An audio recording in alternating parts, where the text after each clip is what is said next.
अहम खबर है हवासा शेर कंदासी हुकूमती वफद जी JUI सरबरा मौलाना फजल रहमान से मुलाकात खत्म। वफद में नायब वज़ीर आज़म इसहाक डार, आज़म नज़ीर तारड़ ऐ मोहसिन नकवी शामिल।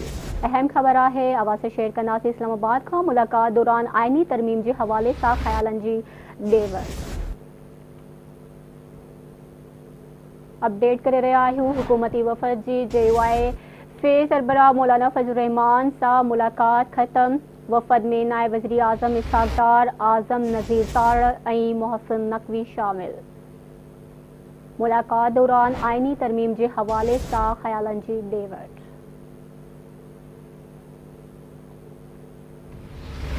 खबर हवासा शेर कंदासी हुकूमती वफद जी JUI फे सरबरा मौलाना फजल रहमान से मुलाकात खत्म की वही है। वफद में नायब वज़ीर आज़म इसहाक डार, आज़म नज़ीर तारड़ ऐ मोहसिन नकवी शामिल।